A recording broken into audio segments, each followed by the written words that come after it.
Bonjour à tous et bienvenue à votre émission MONUSCO Réalité, un programme de l'unité vidéo de la MONUSCO. Au sommaire de ce 4e épisode des enfants à 10 sorciers, les tentatives de Moïse Mbaya, anciennement dans la même situation, de s'occuper des enfants de la rue. Comment?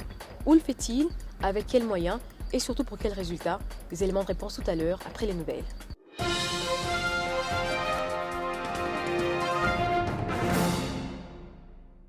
Tout d'abord, l'agenda du représentant spécial, Roger Mise, qui était le 7 décembre dernier en province orientale.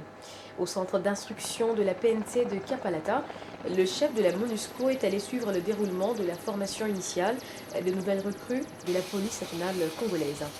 L'ambassadeur Mise était notamment accompagné dans son déplacement du vice-premier ministre de l'Intérieur et de la Sécurité, Adolphe Loumanou, des ambassadeurs de Belgique, du Japon, de la France, des Pays-Bas, du Royaume-Uni, du représentant résident de la JICA en RDC, de Anne-Marie Horler, conseillère de la police des Nations Unies à New York, et de Jean-Daniel Pitlou, directeur adjoint d'Interpol.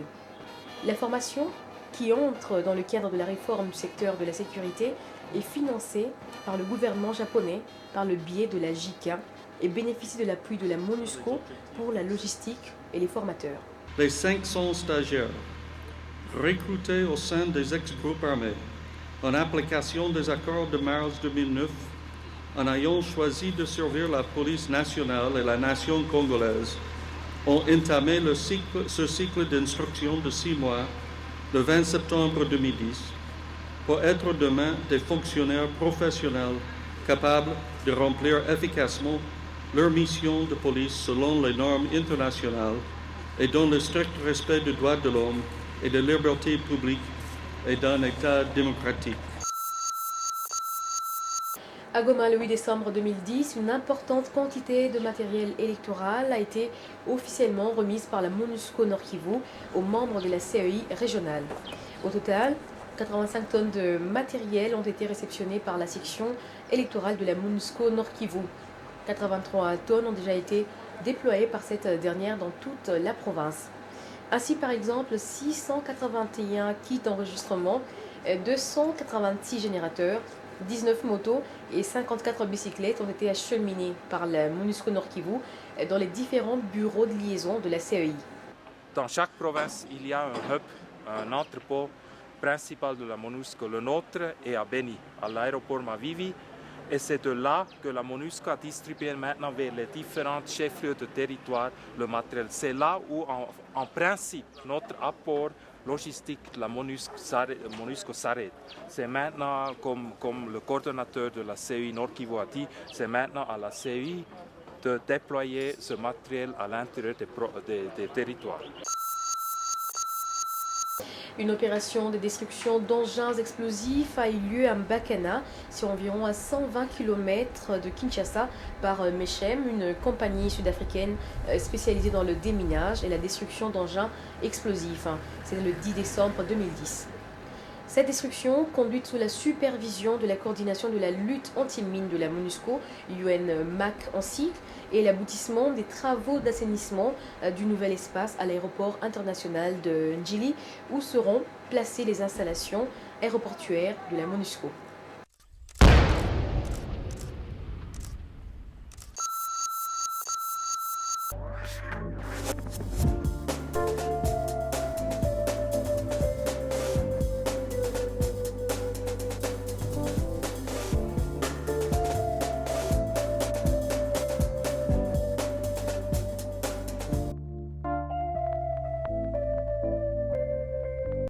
Moïse a vécu une situation particulièrement difficile. Aujourd'hui, père de famille, il a mis en place une ONG pour aider ses enfants marginalisés. Vivant en malgré elle au banc de la société, ces personnes, souvent adultes, se livrent hélas à des actes bien souvent condamnables dans la rue. Moïse, pour avoir vécu cette situation, a décidé de contribuer modestement à les sortir de cette situation peu enviable. Comme vous le verrez, la tâche est immense et les moyens dérisoires.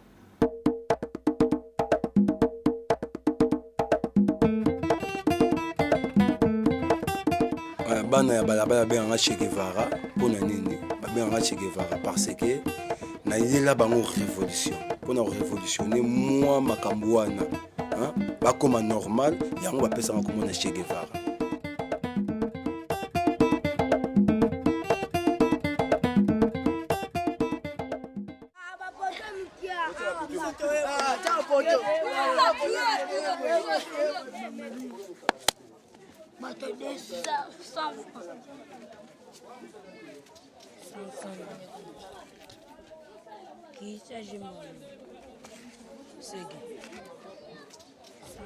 Oyo ezali bureau ya Mised, nakoko nakisa bino bokota na kati botala avec ba moyen moke toza kozwa yango tosali bureau oyo organisation na biso oyo ezali place to yambaka bapaya soki baye kobela biso awa ezali libaya na biso logo na biso yango oyo toza toujours mokolo azo protéger mwana moke avec signe wana eza signe ezoloba ebele.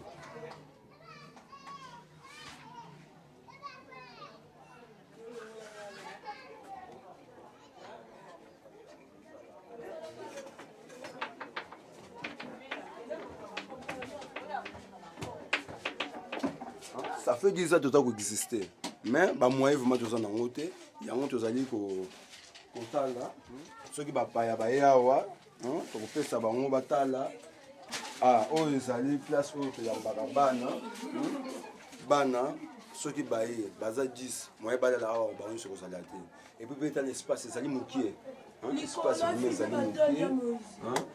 Espace ezali mokie donc toza kosenga na bato bakosunga biso tozo espace ya munene po so tozwi bana bazala ata 10 bakolala et puis pe tant tosala musala oyo toza komena bana misusu de la rue en famille misusu ko bazala ba famille te tozo orienter bango vers ba centre ya fermé milieu fermé so totangi net ba structure oyo toza kosunga oyo toza orienter bango toza ba contact net ba hors pair ba moje ba CPJD.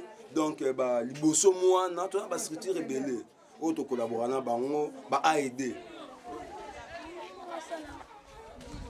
Yo, boto ba jona ba roto, ba pesa no conseil a ozo manquer ba mikolo. Même boso ka conseil était pour nous.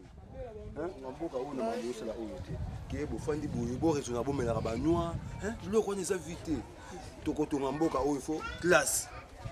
Bozolanda, il faut vous en espoir que ce que tangi ndo la mutu.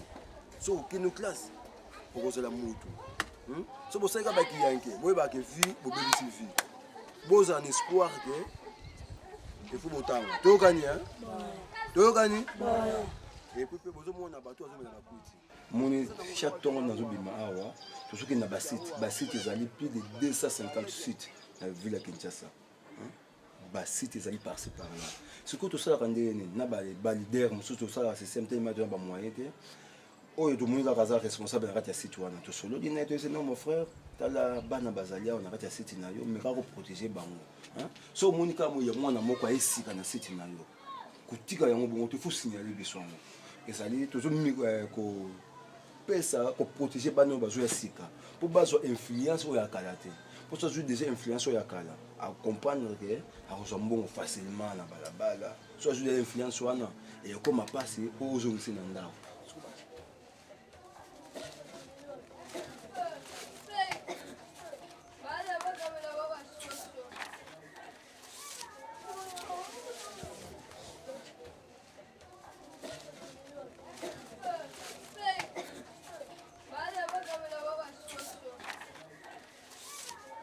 toujours batotillage mona bakomi bakombo donc eza la plupart mingi batia rapé signe moko awa point d'interrogation mingi pona kotimbela ke non point d'interrogation no bige ayebité soki lobi akobonga soki akobeba yango batia mingi point d'interrogation donc elakisi nini ayebité soki akobonga soki akobeba donc vision na bango yango wana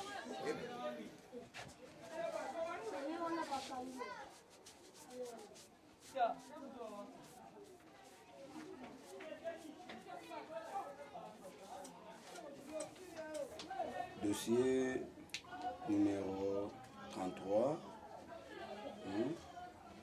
le tout à mois de septembre 09 20 10 c'est ça donc comment on a dit t'es comment mboka na bana comment mboka zolo moi na soki aye pa na biso awa to orientaka ndeni tosalelaka ye fiche fiche wana tooriente mwana tozwi nani bakudone na ye toyebi place nini yauti tout et tout à partir ya fiche oyo nde toyebaka mwana tooriente na milieu fermé ou bien tomeme na milieu ouvert explique ti donc yaki kaka bofani yo moko wa moto akimaki donc ye eza ye mo moto akimaki en raison elle-même donc aningi azali na balabala oso osadeka combien de années nayebi te osoli baboni ane combien bani osaliki yange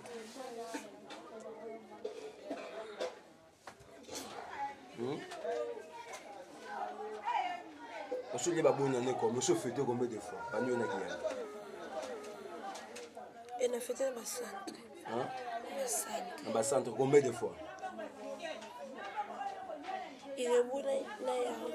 irebuna ya oma combien de fois deux fois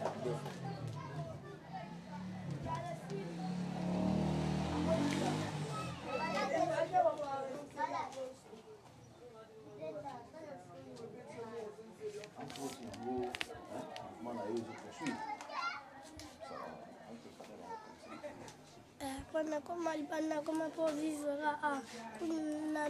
nayaka mwa moketi mpe nakolaka ata bakezelo te tozongaka na ndao mama papa bani obetabeta yango anga mwa akima parce que ntango akimaki mpe ntango ayaki pour la première fois nazwaka ye alama mwana moke alaki parmi bani ozanga protéger na époque wana tozalaki na avec nini kenge tozwaka lupango moko na kenge 146 donc parmi bato mibala nafandaka na baoye moto ali le plus jeune soki okoma après okoma ba 12 ans c'est après 7 ans 5 ans lelo 12 ans oza na 12 ans non soki ndenge aza boye lite na biso mpe ya makasi ezali ke aprofite atanga parce que adwana azwa chance ya kotanga te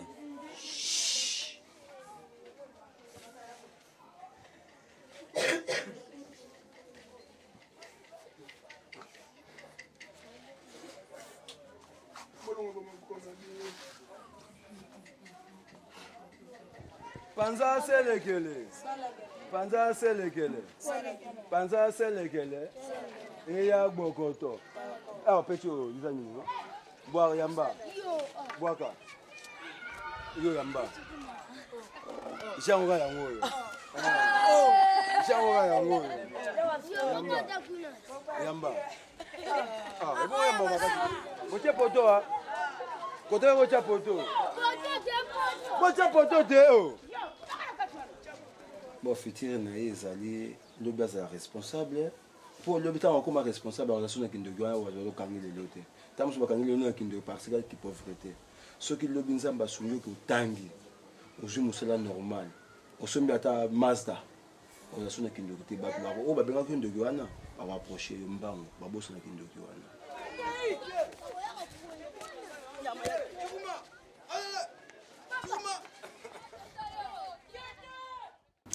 Même si Moïse fait preuve de volonté farouche pour tirer les enfants en difficulté d'affaires, ses chances sont très limitées. Seule une synergie d'action entre ONG nationales et internationales, organismes internationaux, conjuguée à l'implication des autorités et surtout des parents, peut permettre de faire efficacement face à ce problème. Judith Lavoie, protection de l'enfant de la MONUSCO. La MONUSCO n'a pas la capacité de couvrir les besoins des enfants à Kinshasa. D'ailleurs, ce n'est pas notre rôle. C'est le rôle du gouvernement et c'est le rôle aussi des familles, des parents qui doivent pouvoir bénéficier des supports du gouvernement pour avoir accès à des services de base, gratuits et accessibles à tous. Ce qu'on appelle les enjeux des millénaires par rapport à l'abolition de la pauvreté, l'accès gratuit à l'éducation primaire, la relance des mécanismes de sauvegarde pour la santé, l'hygiène et tout ça, c'est pas des choses qui vont pouvoir se faire seulement par le gouvernement, mais aussi par une connaissance et une volonté de la société civile qui va pouvoir jouer son rôle. Et la protection de l'enfant commence par les parents. L'atteinte des objectifs pour le millénaire passe aussi par une prise en charge de ces personnes vulnérables qui, de toute façon, constituent une bombe à retardement pour le pays. C'est la fin de cette émission. Merci de nous avoir suivis.